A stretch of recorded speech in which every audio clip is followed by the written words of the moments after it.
Donc,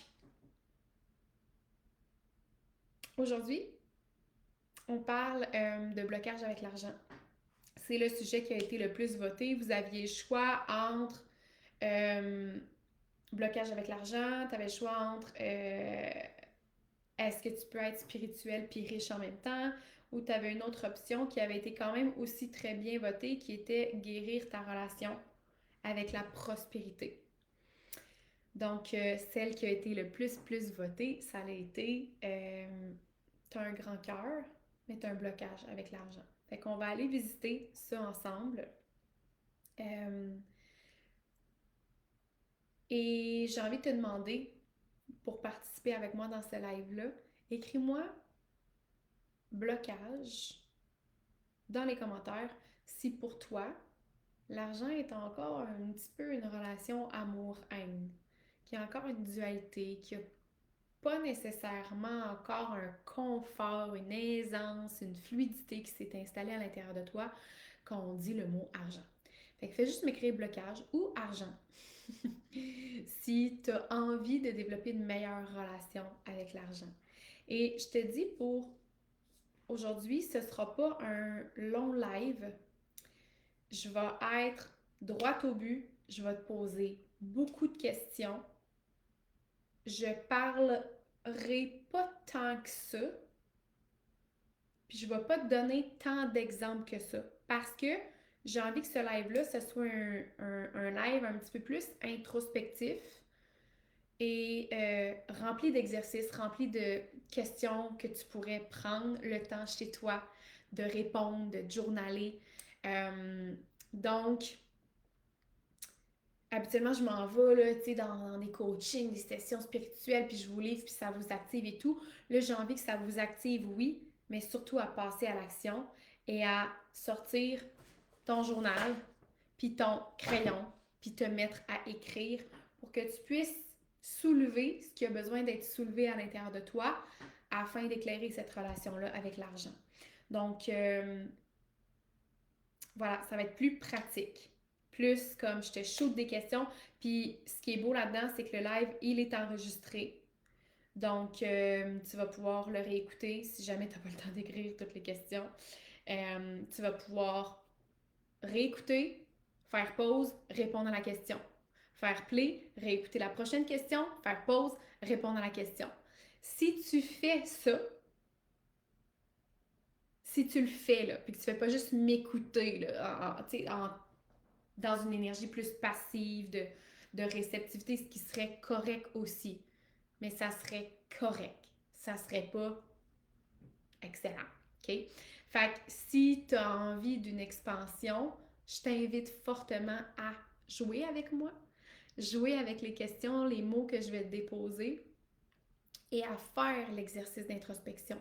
Je t'invite à l'instant là, à écrire dans les commentaires rendez-vous si tu comptes te mettre à l'agenda pour le faire pour de vrai. Parce que c'est bien beau là, de dire j'ai des blocages avec l'argent, ça fonctionne pas, je suis tout le temps dans la peur, du manque, mais là, tu fais juste répéter ce qui fonctionne pas. Maintenant, qu'est-ce que tu as fait pour changer les choses? Mais ça, c'en est là. C'est parce que on a déjà fait un live sur le groupe à propos de l'argent. J'en avais parlé pendant comme 45 minutes, ça vous avait full interpellé, full activé. Maintenant, on va dans le côté pratique et si tu appliques ça, les choses vont se transformer. Donc, écris-moi rendez-vous, RDV, peu importe, dans les commentaires. C'est un engagement que tu prends, toi avec toi, de te mettre à l'agenda, d'ouvrir à l'instant ton agenda et d'écrire argent, réflexion, introspection, whatever, de te mettre à l'agenda pour faire l'exercice concrètement. OK? Émilie qui écrit la responsabilisation, exactement. La responsabilisation par la prise d'action pour concrètement changer les choses. Émilie qui dit j'aime t'entendre parler d'argent. Aïe, aïe, aïe, aïe, aïe, aïe, aïe. On se comprend, elle et moi. Donc, tu donnes beaucoup, tu veux aider, tu veux élever, tu veux contribuer au monde, tu portes peut-être même une grande mission, tu veux contribuer au bien commun. Beaucoup parmi vous qui êtes déjà des coachs, des accompagnateurs ou qui avez des postes où est-ce que vous êtes en relation avec beaucoup de gens, donc merci. Euh, donc, si tu te reconnais, reste avec moi. Surtout si l'argent, pour toi, ça coince. Ça fait comme une petite friction, ça fait comme des doigts sur un tableau, là. Ouh, j'ai un frisson juste à y penser. Fait que si tu sens que tu as un bon fond, mais que tu portes probablement encore aujourd'hui une idée inconsciente, si ça n'a pas été révisé, ben tu la portes encore. Puis ces idées inconscientes-là proviennent de notre bagage, de notre histoire familiale, de ce qu'on a vu, de ce qu'on a senti, ce qu'on a observé, ce qu'on s'est fait dire, ce qu'on a entendu par-ci, par-là. Fait que notre cerveau, entre 0 et 7 ans, là, c'est une vraie éponge. Il se pose pas des questions à savoir si c'est vrai ou si ça fait du sens ou si ça fait pas de sens. Il enregistre, il enregistre, il enregistre, il prend, il prend, il prend, il prend. Puis à un moment donné, on développe ce sens de l'analyse. Euh, Puis si on s'est jamais arrêté sur analyser nos croyances par rapport à l'argent, bon, on les traîne encore aujourd'hui, puis ça devient des idées inconscientes. Par exemple, que faire de l'argent, mais c'est trahir. Trahir ton cœur, par exemple. Donc, on va aller rétablir ça ensemble.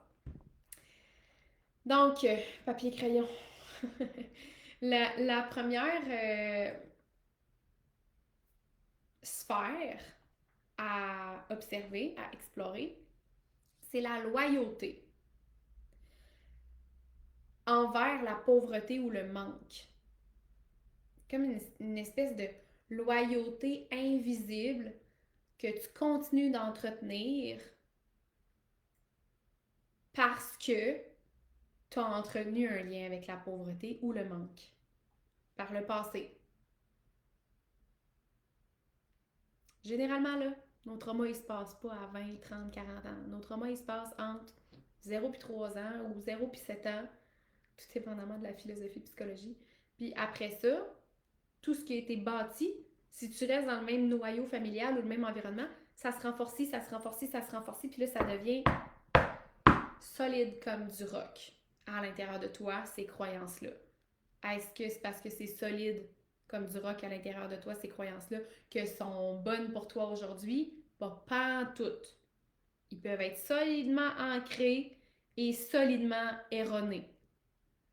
Donc, de là l'importance de faire des resets, des révisions, des introspections, des analyses, des libérations, exprimer, relâcher, laisser aller, faire la paix avec certaines choses. Puis on est là pour ça dans le groupe qui d'ailleurs, hey, je vous fais une petite parenthèse, vous avez bien vu, peut-être ou pas, dans le groupe, j'ai changé la bannière, j'ai changé le titre aussi, c'est toujours la Société Alpha.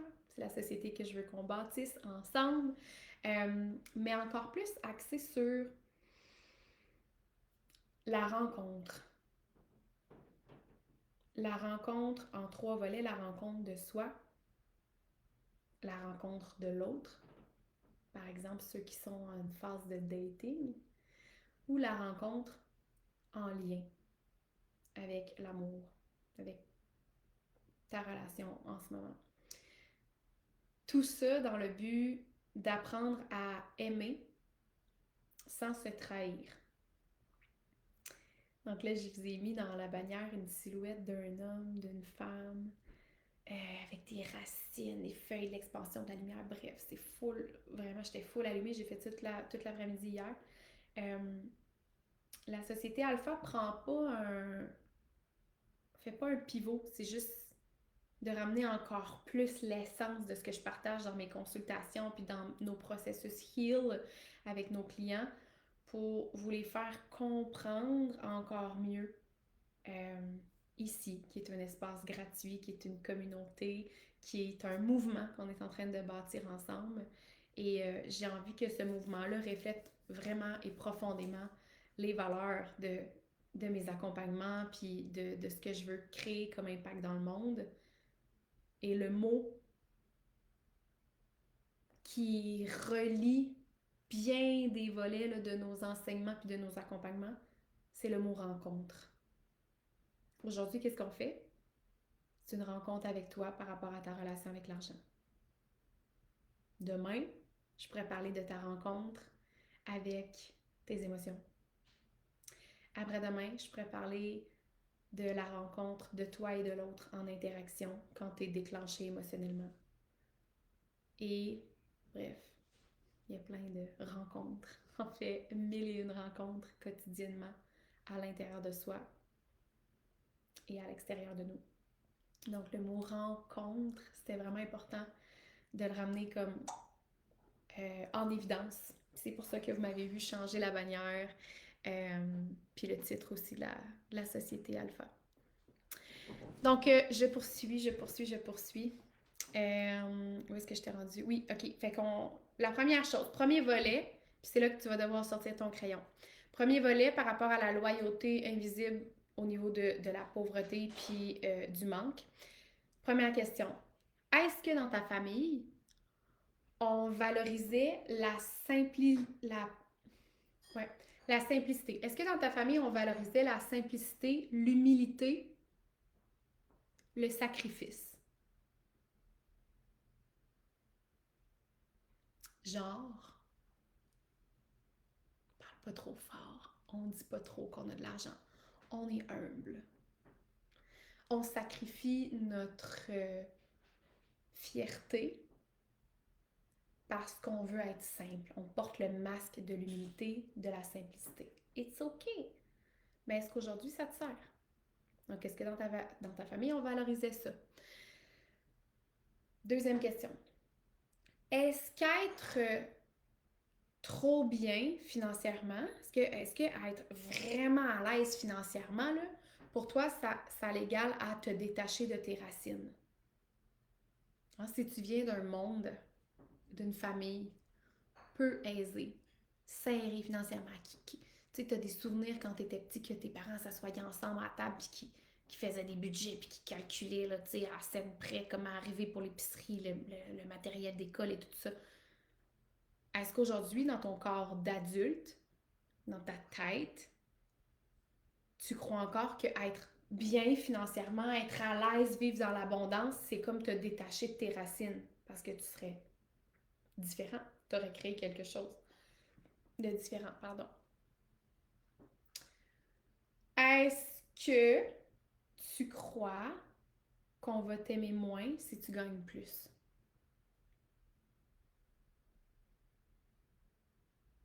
Moi, j'avais cette croyance-là. Et pourtant, et pourtant, mes parents ont toujours fait de l'argent jusqu'à ce que du plus loin que je me rappelle. Je me rappelle pas qu'on ait grandi dans un environnement serré ou pauvre, là, tu sais. Mais je portais ça. Puis des fois, tu sais, notre bagage peut ne pas nécessairement provenir de notre noyau familial. Ça peut provenir de notre environnement, nos éducateurs, des amis. Puis je m'en vais un petit peu plus spirituel, mais ça peut provenir aussi d'une autre vie, d'un bagage génétique que tu portes, de mémoire dans ton corps qui te font retoucher au manque, à la honte par rapport à l'abondance ou l'argent. Donc, ça, c'est les trois premières questions. Deuxième volet, qui touche la confusion entre la richesse puis la corruption.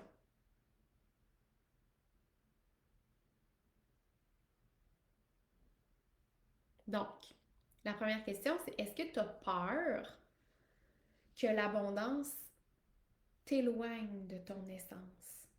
As-tu peur de te corrompre toi-même en choisissant une vie abondante?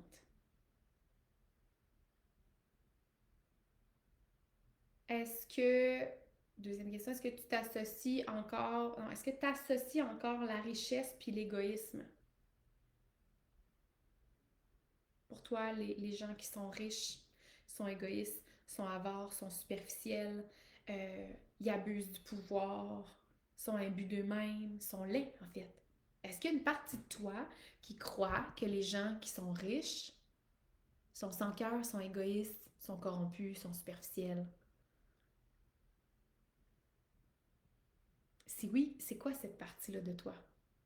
Qu'est-ce qu'elle croit? Comment qu'elle se sent D'où est-ce que ça vient, ça? Questionne-toi. Je veux que tu te questionnes.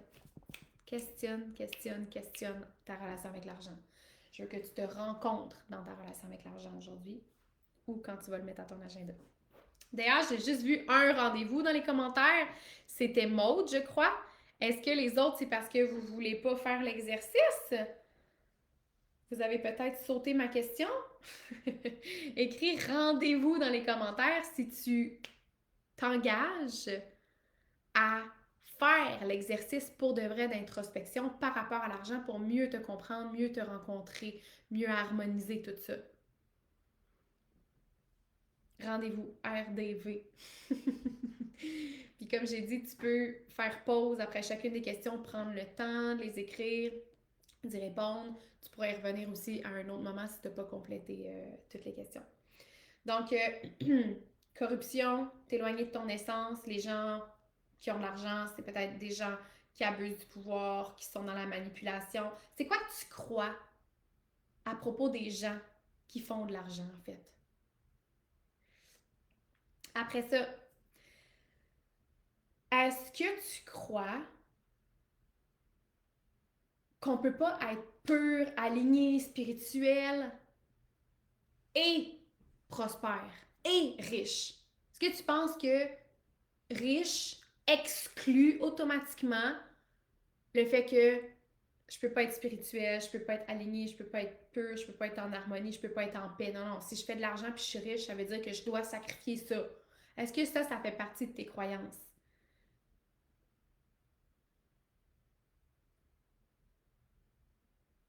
Yes, Julie! Rendez-vous, that's it! Mettez le rendez-vous à votre agenda. Comme je vous dis, il y a moins de contenu aujourd'hui, il y a moins de coaching, il y a moins d'explications, plutôt des questions que je vous retourne, puis je veux que vous fassiez le travail. C'est facile d'écouter des lives.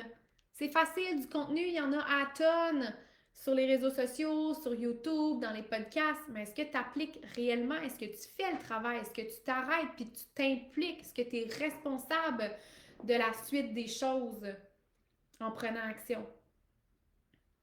Donc, la dernière question, c'est est-ce que tu crois que être prospère, riche, abondant veut dire que tu dois sacrifier le fait de vouloir être spirituel, aligné?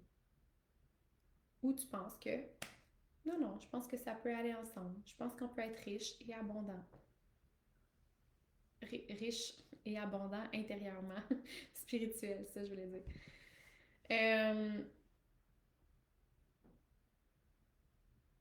Puis le troisième volet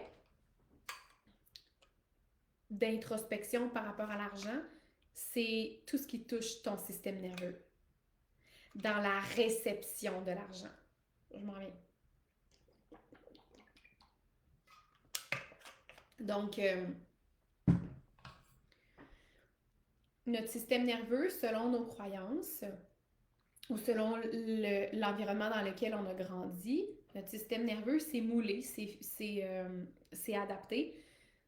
Et si tu t'es adapté, par exemple, à un climat stressant au niveau financier, ben, tu portes le manque à l'intérieur de toi. Donc, si l'abondance se présente dans ta vie, généralement, ton système nerveux automatiquement va repousser.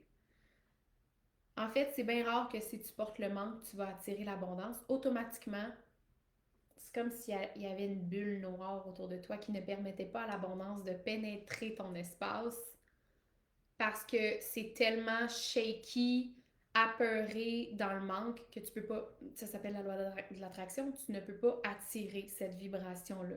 Si tu vibres le manque, tu attires le manque. Si tu vibres l'abondance, tu attires l'abondance. Donc, si ton système nerveux est codé, saturé de stress, de tension, c'est très difficile de recevoir. Donc, ça m'amène à la première question par rapport au système nerveux, puis à ta capacité à recevoir.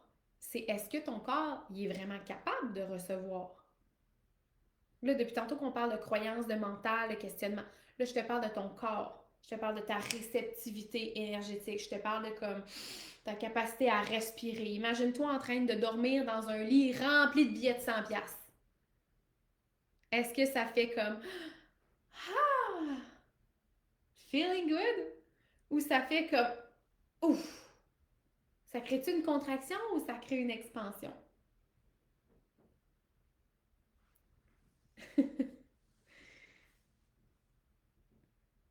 Écris-moi là dans les commentaires, je veux savoir, je vais prendre le pouls. Contraction ou expansion? T'es couché dans un lit rempli de billets de 100 $. Contraction ou expansion dans ton corps? Aisance ou tiraillement? Douceur ou ça gratte, ça pique?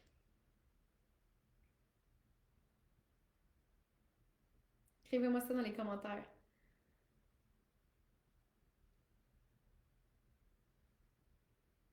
Est-ce que ton corps est vraiment capable de recevoir? Maude a dit contraception. Maude, tu fais-tu l'amour dans un lit rempli de cash? C'est drôle ça. Contraction. OK. Contraction. C'est une erreur d'auto-correcteur. OK, imaginez-vous en train de faire l'amour dans un lit rempli de cash. Contraction ou expansion?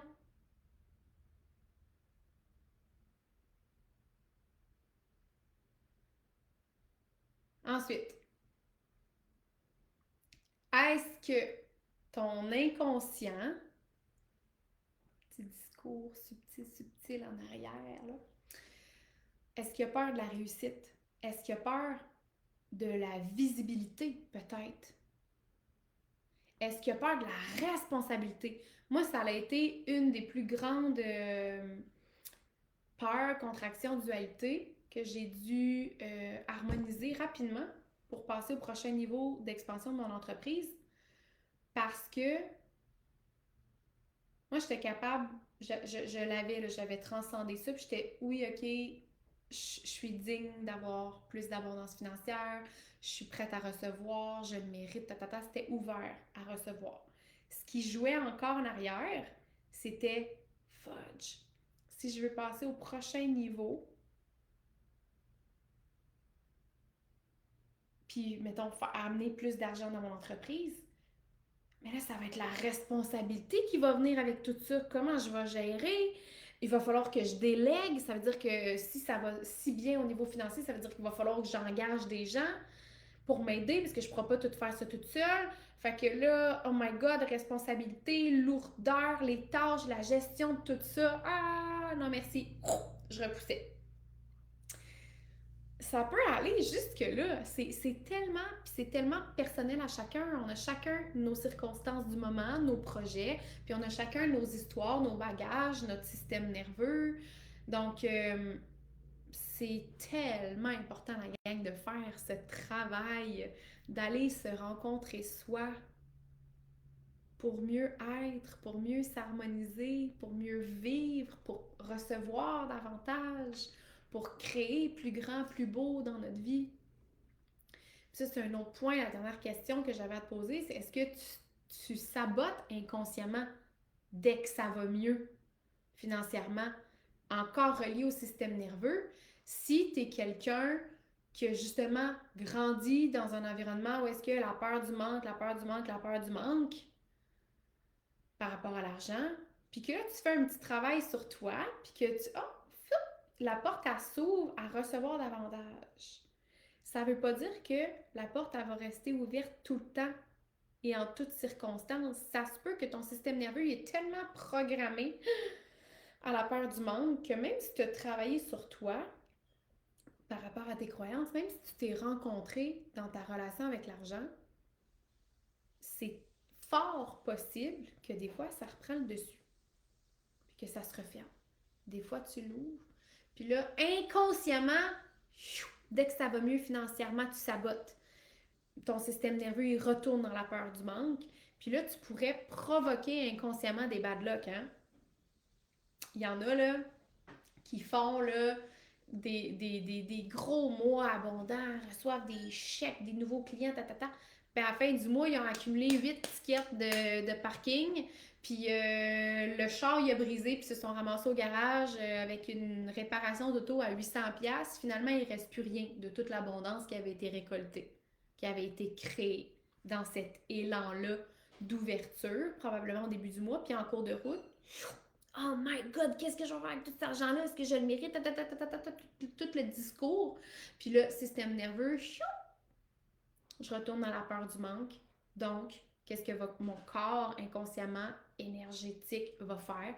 C'est recréer des situations à l'intérieur de moi pour m'enlever cette charge que je ne suis pas capable de soutenir de l'abondance. C'est plus confortable, bien qu'inconfortable. C'est plus confortable d'être dans le manque que d'être dans l'abondance. Pour certaines personnes. Donc, est-ce que tu sabotes inconsciemment dès que ça va mieux financièrement?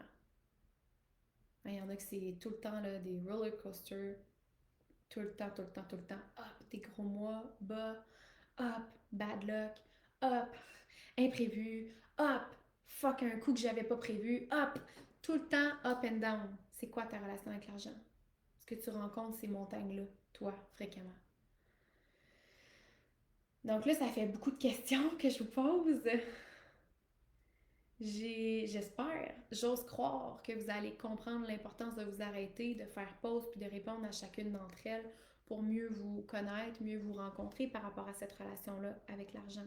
Moi, j'ai envie de te dire, ici, l'argent, c'était qu'un amplificateur de qui tu es puis de tout ce que tu portes à l'intérieur de toi. Si tu es une personne généreuse, quand tu fais plus d'argent, tu es encore plus généreuse. Si tu es une personne avare, quand tu fais plus d'argent, tu es encore plus avare. L'argent, c'est un amplificateur de qui tu es et de ce que tu portes à l'intérieur de toi. C'est un reflet de ta clarté, de ton alignement, de ton rapport avec la vie.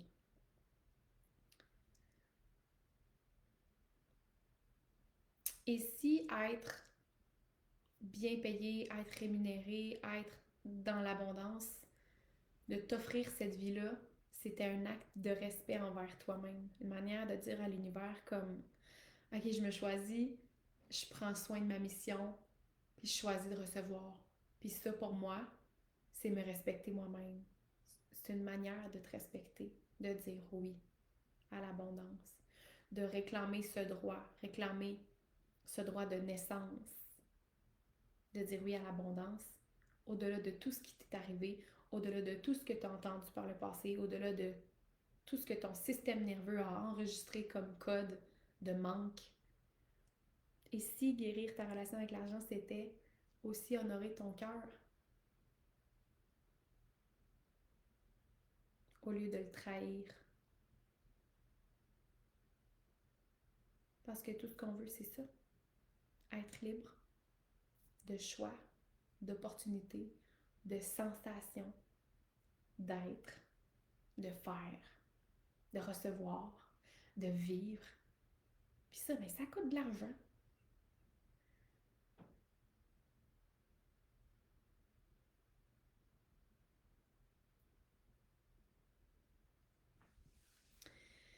Donc, tu peux avoir un grand cœur, puis tu peux avoir aussi une vie abondante qui soutient tous les désirs de ton cœur.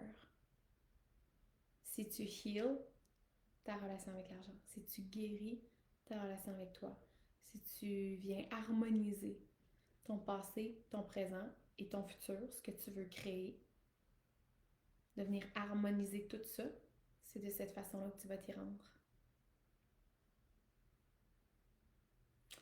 Ah, l'écran a figé. Je ne sais pas si je suis encore en live. Bref, c'était la fin de toute façon. Merci d'avoir été là avec moi. Je vous souhaite, si ce n'est pas déjà fait, de mettre ce rendez-vous-là à votre agenda et de répondre avec sincérité et rigueur à ces questions-là. Pas juste comme moi, ouais, elle m'a pitché des questions, puis j'y ai réfléchi 2-3 secondes pendant qu'elle me les déposait, les questions. Non, non, non, non, non, non, Non, pas ça là. Un vrai travail d'introspection.